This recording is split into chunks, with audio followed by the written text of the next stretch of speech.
ফুল পছন্দ করে না এমন মানুষ খুব কমই দেখা যায়। পহেলা বৈশাখ থেকে শুরু করে বিয়ের মতো অনেক গুরুত্বপূর্ণ অনুষ্ঠানে নারীরা বেলি ফুল দিয়ে সেজে থাকে। শচীন কর্তার সঙ্গে গলা মিলিয়ে বলা যায়, এমন দিনে বেলি যেন বর্ষার বর্ণে, গন্ধে ছন্দে গীতিতে হৃদয়ে দিয়ে যায় দোলা। বেলি ফুল এমন একটি ফুল যে গাছের একটু যত্ন নিলেই ভালোবাসা ফিরিয়ে দেয় বহুগুণে। আসসালামু আলাইকুম, হিরাজ গার্ডেনিংয়ে আপনাদের সবাইকে স্বাগতম। আপনারা খুব সহজেই কিভাবে বেলি ফুল গাছের চারা রোপণ করবেন এবং এর যত্ন নেবেন এই সম্পর্কিত বিষয়ে আজকের ভিডিওতে আলোচনা করব। যে বেলি ফুল গাছটি দেখতে পাচ্ছেন এটি আমি একটি পাতিলের মধ্যে রোপণ করেছি। রোপণের পর এই গাছটি আমাকে তেমন কোনো যত্ন ছাড়াই অনেক ফুল দিয়েছে। বেলি একটি গুল্ম জাতীয় উদ্ভিদ। এই ফুলের গাছের উচ্চতা 1 মিটার পর্যন্ত হয়ে থাকে। এর কাণ্ড সরু ও দুর্বল হয়, যার কারণে খুব অল্পতেই হেলে পড়ে।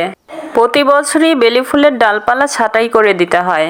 আপনারা গ্রীষ্মের শেষ হতে বর্ষার শেষ পর্যন্ত বেলি ফুলের কলম বা চারা তৈরি করতে পারবেন। বর্ষায় বা বর্ষার শেষের দিকে কলম বসানোই ভালো। বেলি ফুলের ডাল ছাঁটাইয়ের কাজটি আপনারা শীতের মাঝামাঝি সময়ে করে দিবেন।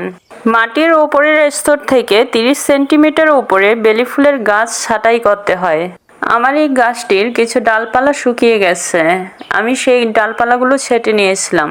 গাছে নতুন কিছু ডালপালা গজিয়েছে, সেগুলো রেখে পুরনো পাতাগুলো ছিঁড়ে দিয়েছি আর ডালপালাগুলো ছেঁটে নিয়েছি। ডালপালা ছাঁটাইয়ের কাজটি আমি নভেম্বর মাসে করেছি। বেলি ফুল গাছের গোড়ার দিকে কিছু চিকন ডালপালা ছিল, সেগুলোও ছেঁটে দিয়েছিলাম। সব গাছের গোড়ায় রোদ পড়লে ভালো হয়, এদিকে খেয়াল রাখবেন। ছাঁটাই করে দেওয়ার পর আমার গাছটি এই পর্যায়ে দাঁড়িয়েছে। দেখতেই পাচ্ছেন এই ডালগুলোকে আমি ছাঁটাই করে নিয়েছি। এই ডালগুলোকে ফেলে না দিয়ে আপনারা চারা তৈরির জন্য উপযুক্ত করে তুলতে পারেন। ডালের প্রতি জয়েন্টে জয়েন্টে দেখুন কি সুন্দর শিকড় গজিয়েছে। এগুলো আপনি মাটিতে রোপণ করে দিলে এর থেকে নতুন করে চারা গজাবে। আমি এগুলোকে রোপণ করার জন্য ছোট ছোট করে কেটে নিয়েছি।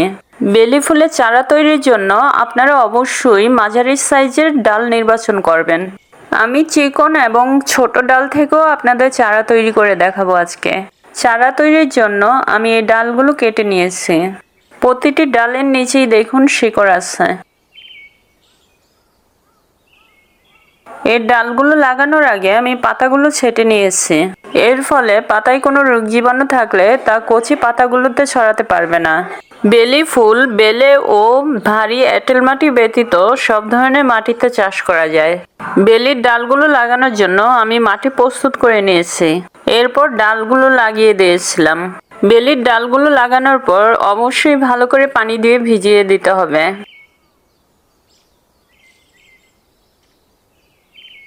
এক সপ্তাহ পর ভালো করে খেয়াল করে দেখবেন আপনার ডালগুলোতে নতুন পাতা গজাতে শুরু করেছে। আরও 4 দিন পর দেখুন পাতাগুলো বড় হতে শুরু করেছে। এর মধ্যে আমি পানি দেওয়া ছাড়া আর কোনো যত্ন নেইনি।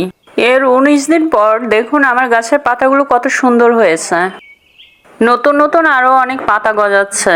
5 মাস পর আমার গাছে ফুল ফুটতে শুরু করেছে। যেহেতু আমি প্লাস্টিকের কৌটার মধ্যে বেলি ফুলের ডালগুলো লাগিয়েছিলাম, প্লাস্টিকের কৌটাটি নরম থাকার কারণে আগেই ভেঙে গিয়েছে। ফুল ফোটা পর্যন্ত আমি এর কোনো যত্ন নেইনি, শুধুমাত্র পানি দেওয়া ব্যতীত। এমনও সময় গেছে অনেক সময় পানি দিতে ভুলে গিয়েছিলাম, কিন্তু তারপরও গাছগুলোর কোনো কিছু হয়নি। আপনারা গাছগুলোর পরিপূর্ণ যত্ন নিলে এর থেকে আরো বড় হবে।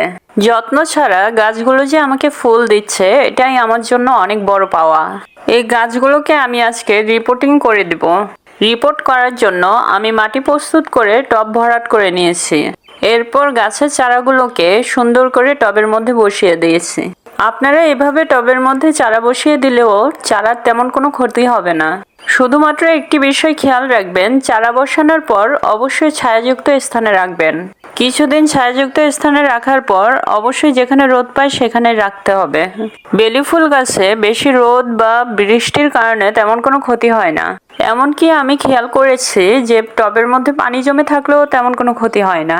কিন্তু দীর্ঘদিন যেন পানি জমে না থাকে এই বিষয়টি অবশ্যই খেয়াল রাখবেন। এতে করে গাছের ক্ষতি হওয়ার সম্ভাবনা থাকে। বেলি ফুলের চারাগুলো লাগিয়ে দেওয়ার পর পানিতে অবশ্যই ভিজিয়ে দিতে হবে।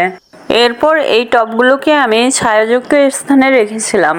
লাগানোর পর দিনের অবস্থা দেখুন। গাছে যে কলিগুলো ছিল সেই কলিগুলো ফুটে গিয়েছে। পাতাগুলো সুন্দর ও সতেজ আছে।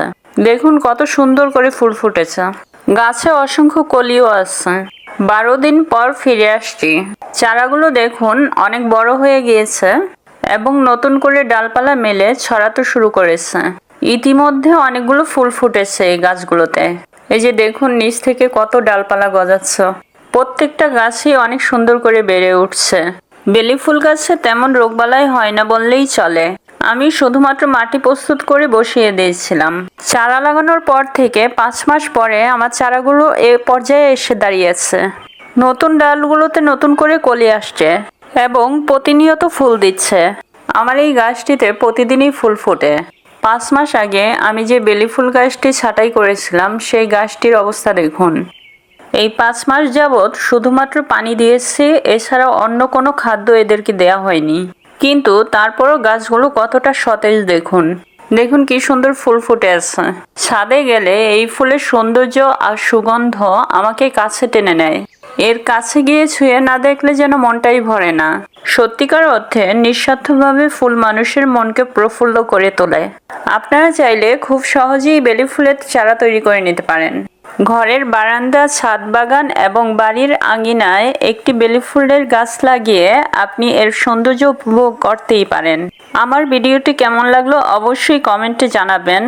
একটি লাইক দিবেন, শেয়ার করবেন আর আমার চ্যানেলটি সাবস্ক্রাইব না করে থাকলে সাবস্ক্রাইব করে নোটিফিকেশনের অল বাটনটি ক্লিক করে দিন।